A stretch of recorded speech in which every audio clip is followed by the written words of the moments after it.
Hi, welcome back to Sharon from Vivid Days. Thank you so much for taking the time to come and watch one of my videos. And thank you everybody for your support and hitting over 5,000 subscribers. That means the world to me. So thank you everybody. Yeah, I hope that you enjoy seeing all the different faces for this piece. You can see that I'm not 100% sure where it's going, but I was enjoying trying different techniques and sharing that with you until I stumbled across my Art Deco inspired theme, which is what I felt this needed to be. And I definitely am going to revisit this concept because it was so much fun working on the bling and so many different ideas that I want to try. So anyway, sit back, relax, enjoy, and please make sure you take the time to watch as much of this video as possible, because that's your way of thanking me, the artist, for sharing my work and putting it out there. So I'll see you on the next video. Ciao. Hi, I'm going to do my best to talk you through my process here.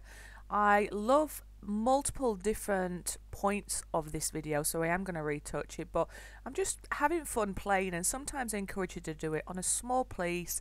Just let yourself grow, try different things, be willing to experiment, because you'll stumble across some processes that you like that you want to go back on bigger pieces and reintroduce. So at this stage I'm thinking, I like the left side. I'm seeing colours, but I'm seeing like patterns or lines, but I wanted to gradiate it out, and I wanted to see if I did that and I added some effects through it, what would that look like? So yeah, sometimes I think we take it too seriously at art, and we feel like we have to just go in with a preset idea and make that happen. And the best learns I've had and the best understanding of resin has come from either happy accidents or just being willing to have a go and experiment. So the colours I'm using is the colour Cottage pigments, and I also have an acrylic ink in there, and also the Resin 8 metallic. And you're coming up to a point now where I really start to enjoy, and I love doing these different swirls where you're dragging different colours through, and it actually gives you so much depth. And I was contemplating leaving it like that, and there's a point in this where as I start to do the swirls and I slow that part down for you, I think, wow, when you create an image that's defined and you come back and you develop these swirls, it sort of blurs it, but yet the image is still captured there. You'll see what I mean in a minute. I'm waffling because I'm Sharon. But I don't know if you've ever worked with just doing swirls or patterns, or seeing what happens if you blend in certain ways. Sorry, my hand keeps getting in the way, and I keep saying in my head, Sharon, pull the hand out of the way. And I think there's everybody has a different style or preference that they like. Some people like defined lines, some people like defined patterns, some people just like there to be a total movement. So this is a part where when I swirled it here, I loved that part. So I am going to go back in there at some stage and create a specific design image, a purposeful image, and then blur out some areas like that, as though you're looking through either a kaleidoscope or a jar or a window. I don't know how to explain it, but me personally, I quite like that. So I'd love to understand your thoughts on that and whether you enjoy that process. You'll see me speeding up and slowing down. That's just when I think that maybe you'll find that you add value. I had my Heatgun here. I know I'm going to lose the pattern. I had every intention of losing it because this was an experiment with resin, to see what I can do with it. And as it moved like that, I enjoyed what it had done with the background. I enjoyed the blending of the colours. The bold blue was still prominent. But then I wanted to just see what would happen if I just played again and added some specific purposeful thing. And I'm really testing this metallic Resin 8 pigment because I want to see what happens with it. Does it take over? Does it blend in with the colours? And also having that blurred background and the defined foreground, what happens with that? Again, I keep apologising for my hand. It's a natural resting point, but it's a really good camera angle. But I really quite like this Bluebird Blue with that metallic alone and the black background. Sometimes simple is best. I'm adding black now just to see whether I can bring back some highlights and lowlights when I sort of blend this all together. And again, I know that this image isn't going to be the image I'm going to keep. I just want to try lots of different techniques and see. I was going to say see what it feels like, but sometimes I just want to work with a feeling, and sometimes it's very hard to explain that I know whether a piece is meant to be left like that or whether it's time to just continue to explore. Starting to bring my swirls through there, but didn't want to necessarily just have that. So then I started to think I actually want to see if I cut a defined line through all of this, like I did with a swirl on the one before, will I still retain the image, so that if I do future pieces where I want to do this, what am I going to get from that? And I actually quite like this. When you actually look through your camera and look back at some of the techniques, you actually get a better view, and I recommend that you do that. Have a look at your own work in detail. Look at the points where you think, if I had a magic stop button, I could stop that there, and that would be a beautiful piece of work. And at this point, this is where I started to feel that this is going to go more Art Deco for me, and I wanted to see if I could create a piece of work from a colour essence. I would connect with that. And again, just exploring, having fun. Didn't again have a preset idea at this stage, and I liked what I'd achieved there, but now I just wanted to push it and think, if I added more lines in the other direction, what would that do? Would that still keep a defined image, or would that blur it out? So I'm just adding my Sharonisms and then seeing how I feel. So you'll notice I do strokes and then I stand back and I wait and I think, and I'm trying to see what's going to happen. And yeah, I start to see a piece coming together that I'm quite enjoying, but I want to see where I can take it to next.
So I'm coming in now to do some embellishment. Again, I'm just testing this, and you've got to be willing to try it to fail. And I found 3 particular points on the image that I wanted to keep.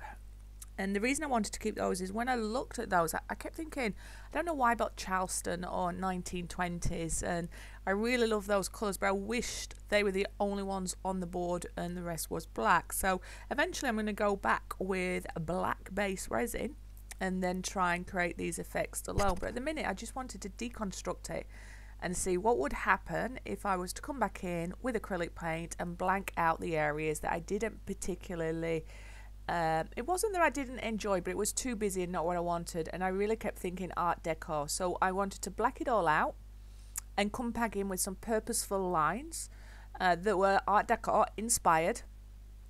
And what you'll see is that I have reference points that I'm looking at to really understand what are true Art Deco lines. And I'm using my mixation glue that will be in my description, which is Peebo, and I'm mapping out where I want it to be, and I'm learning as I'm going.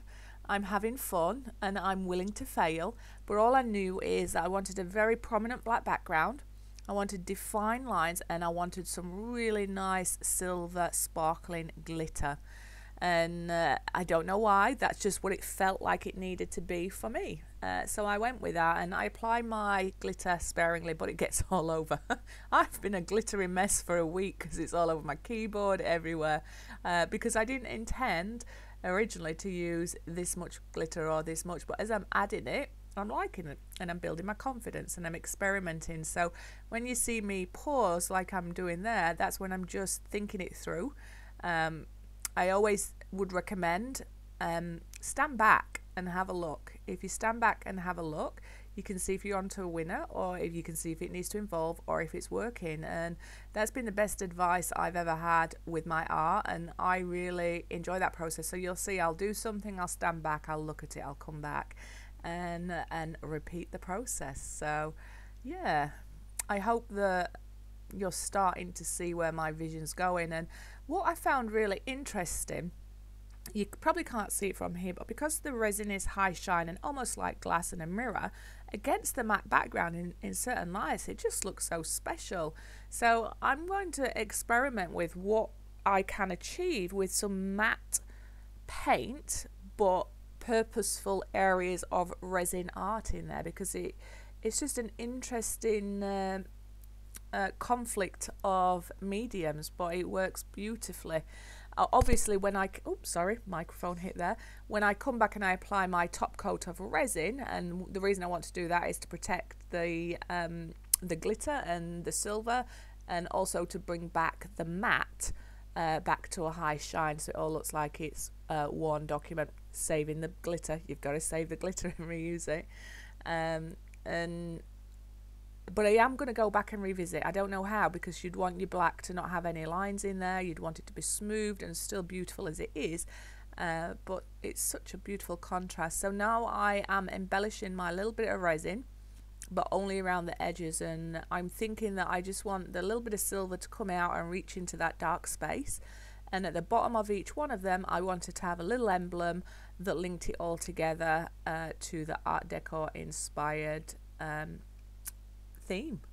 But I definitely am going to go back and try and create a single piece purposeful using resin that's Art Deco inspired, specifically around the lines and the emblems. I absolutely love those, and I don't know, I just love a lot of the old movies and everything like that that go back to that era. So some people might look at this and say, no, it's not Art Deco, and that's okay, because it's just my interpretation of it, and I'm really happy with the end result. So I hope you enjoy it too.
So we are back, and this has cured how I wanted it to do. It's just got to do its final hardening.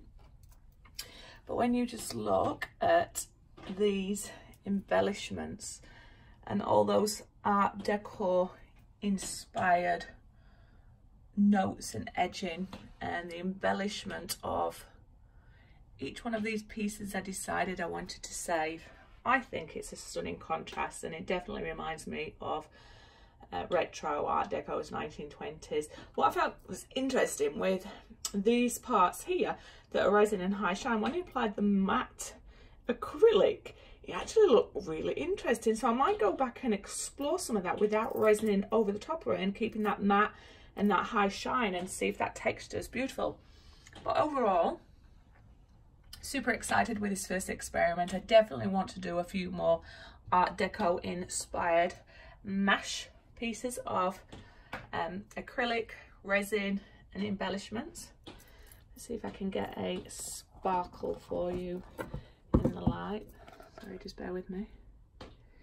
Just that glitter that I used is just such a beautiful high shine. Anyway, I think it's pretty special. So you know the drill. Thumbs up, subscribe, share, and comments are always welcome. And I'd love to know if you've done any Art Deco themed pieces of art, and I'd love to hear about that. Anyway, I will see you on the next video, because I am digressing. I am Sharon. And I'll see you on the next video. Have the most amazing day, and remember to be creative.